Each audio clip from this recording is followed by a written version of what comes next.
Hey singers!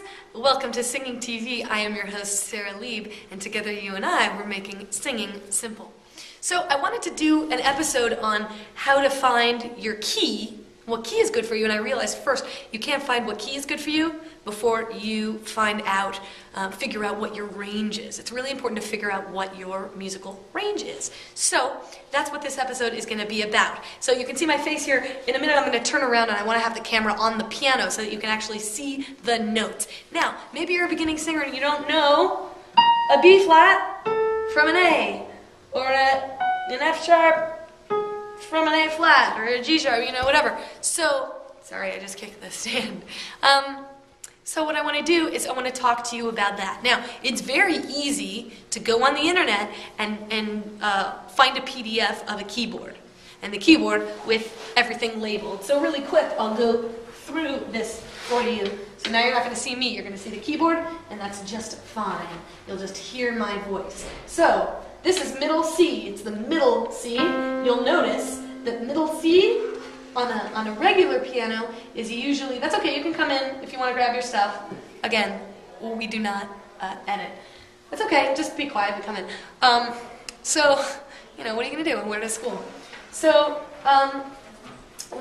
if you're looking at the keyboard and you go, and you can see actually how many octaves there are on the keyboard. So, look at this C, 1, 2, 3, 4. This is middle C, and it's the fourth C in the keyboard. Now, what you can also do, the way you can find middle C, is, I don't know if you can see here, but it says chord, because this is a chord keyboard.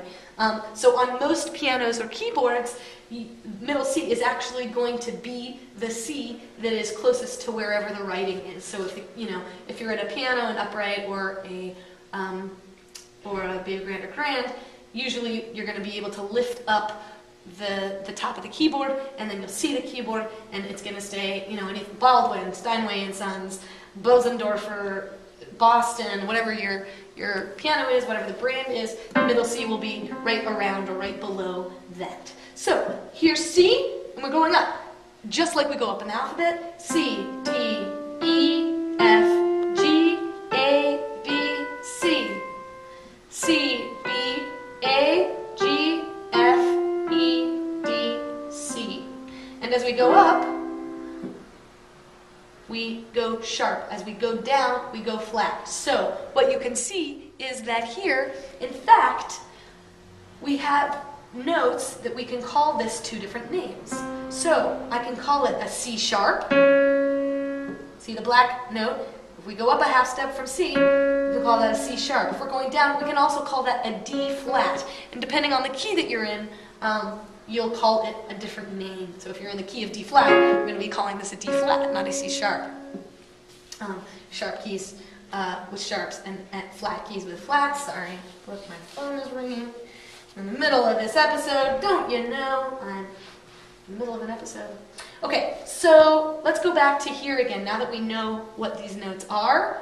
So, memorize a D. Okay, the D is between the two black notes. The G is the first of the white notes in between these two, the first two black notes in the set of three. Anyway, eventually you're going to just be able to visualize this stuff really, really quickly. You'll just be able to look at it and know that's a D. Look at this, and you know that's a B flat or an A sharp, depending on how you're looking at it. So, C, C sharp or D flat, D, D sharp or E flat, E, F, F sharp,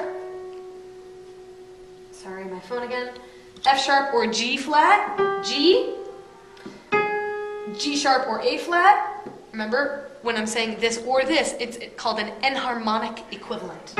A sharp or B flat, B, and then back up to C. Now, technically, depending on the key you're in, and this is a whole nother lesson, but you can see, look at this B.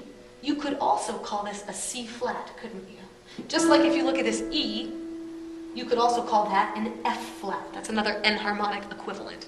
So, what I want to do is have you find your range. So, what you're doing is when you have your exercises, your warm-ups, and you'll be able to see those, we have it under the warm-up section.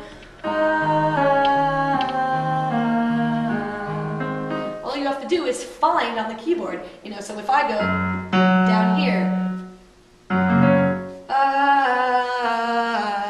That's an F sharp. I can hit the F sharp, but not so great. It doesn't sound great. For me, really, my lowest note is this G. So,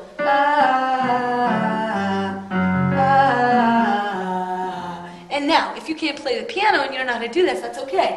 You can just play one note. Or you can play along, go to a keyboard, and have my warm-up play along, and then figure out what key I'm in by just playing it. You know, pause it and play it. So I know I can't hit that low F. There's just no way. It's unfortunate, but that's my range, and that's how it is. So, okay, I know now that this G is the lowest note I can comfortably sing. And then I want you to go up to the highest note that you can comfortably sing. For men, it'll be around C5. For women, it'll be around C6. But that's, you know, if your voice is a little bit more developed. Or you've practiced a little bit more. So that's how to find your range. That's a really, really important thing. And the reason that it's important is because, well, you got to be able to know what key it's in. Now, we did an episode on transposition, and I realized you can't transpose or know what key that it's supposed to be in until you know what your range is. So, I'm Sara Lieb. This is Singing TV. Together, you and I, we're making singing simple. Why don't you stop this, and as soon as you're done, find the nearest keyboard or piano and find your own range.